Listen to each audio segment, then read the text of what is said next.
SC/ST आरक्षण के अंदर आरक्षण के मुद्दे को लेकर के अब एनडीए में रार छिड़ती नजर आ रही है। केंद्र की एनडीए सरकार में शामिल दो पार्टियों के बीच तल्खी देखने को मिल रही है।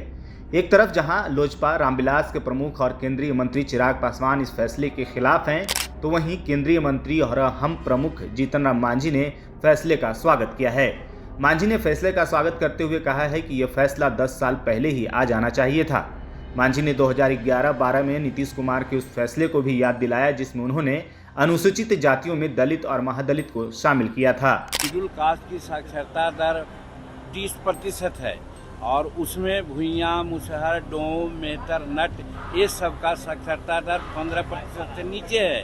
तो जिसको 30% या ऊपर साक्षरता दर है उसको सुविधा मिलनी चाहिए, मैं नहीं कहता हूँ, लेकिन जिसकी साक्षरता दर 7% है, 8% है, उसको तो ज़्यादा पुश करना ही चाहिए। इसलिए सुप्रीम कोर्ट ने आदेश दिया है कि जो समाज में नीचे गिरा हुआ है उसको बढ़ाने के लिए प्रयास होना चाहिए।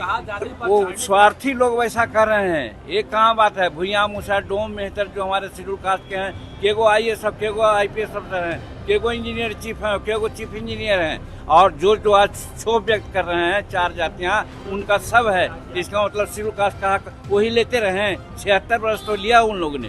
दरअसल आपको बता दें कि अभी हाल में ही सुप्रीम कोर्ट ने अनुसूचित जातियों और अनुसूचित जनजातियों को मिले आरक्षण में सब कैटेगरी बनाने के पक्ष में अपना ऐतिहासिक फैसला सुनाया था।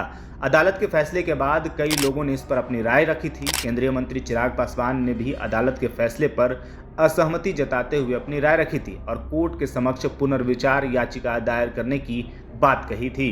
केंद्रीय मंत्री चिराग पासवान ने कहा था कि हम इस बात को लेकर के स्पष्ट हैं कि अनुसूचित जाति का आधार छुआछूत है, इसका आर्थिक या शैक्षणिक आधार नहीं है। ऐसे में कोटा के अंदर क्रीमी लेयर का प्रावधान नहीं हो सकता है।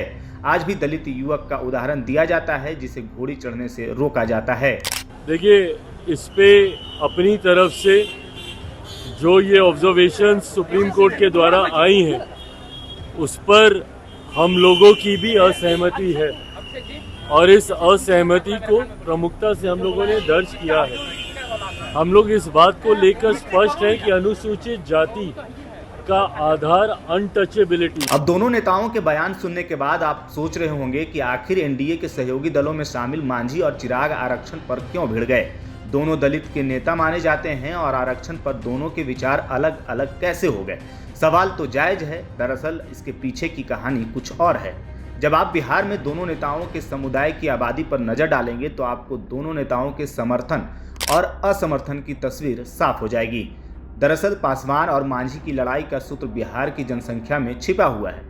बिहार सरकार ने पिछले साल 2 अक्टूबर को जाति सर्वेक्षण के आंकड़े जारी किए थे, जिसके मुताबिक पासवान जाति की आबादी बिहार में 5.31% है। वहीं मांझी की मुसहर जाति की आबादी 3.08% है।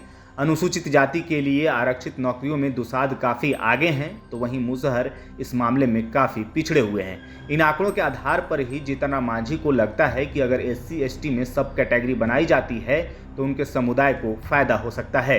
इसलिए वो चिराग पासवान का विरोध करते नजर आ रहे हैं। इस मामले पर आपको क्या लगता है? सुप्रीम कोर्ट के फैसले पर दोनों नेताओं के सुर अलग अलग क्यों दिख रहे हैं? कमेंट बॉक्स में जरूर बताइएगा।